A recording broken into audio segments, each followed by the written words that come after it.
Hey guys, Jim Hoffman here from Non-Rebreather.com, and today I want to give you some O2 tips, oxygen tips that you're probably going to really use on your next call.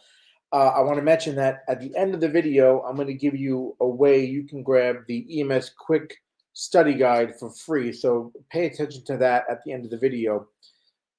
So here's the deal when it comes to oxygen delivery are going to be practical tips that you're actually going to use when you're deciding between basic O2 options on your next call. There's nothing fancy in this video, but what I want to try to give you is just real world guidelines that are going to help you make that right call when your patient needs oxygen.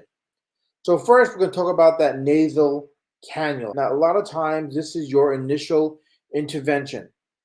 So in a perfect scenario, a patient's going to have a respiratory rate, let's say between 20 and 24 breaths per minute, a little slightly elevated. Their SpO2 reading, their oxygen saturation reading, 92 to 93% around there, and their status.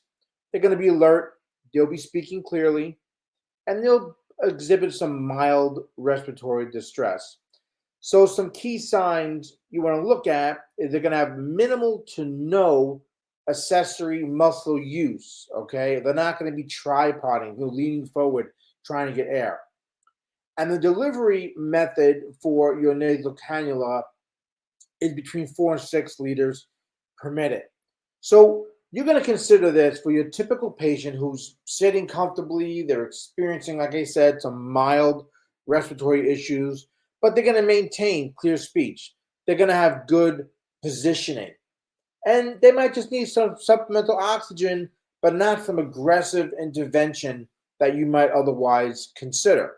Now, thinking about aggressive intervention, let's talk about that non-rebreather mask. This is your higher level intervention when a patient's condition starts to escalate. That respiratory rate is going to probably be 26 or better. Their SpO2, their oxygen saturation is going to probably be 90% or below. And their status, they're going to show a moderate to severe distress, but they're still going to be able to manage their own airway. And some key signs you're going to look at, you might probably see some visible accessory muscle use going on, some retractions happening. And you're going to want to give them this non-rebreather and deliver the oxygen between 10 to 15 liters per minute. So this is the patient who's really demonstrating an increased work of breathing, but they are conscious, they're maintaining their level of consciousness, they're maintaining their airway control.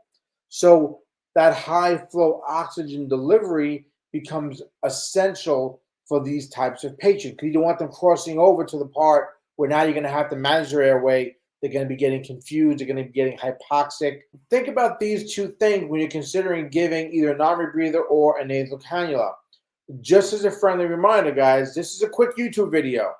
It's just a fast overview of oxygen administration guidelines that are seen in the field. So always conduct a complete patient assessment, address other medical issues according to your standard protocols in your area.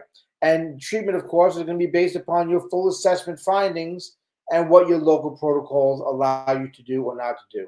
So like I mentioned, I have a free resource for you. If you drop the word study in the comments below, you can get the complete EMS quick study guide as a download, add it to your EMS toolbox. This is really the short and sweet resource to help you pass exams and refresh your memory when you need it. So go ahead, put study below, and I'll send you a link to go ahead and be able to download that resource. As always, I'm Jim Hoffman from Non-Rebreather.com. Stay safe.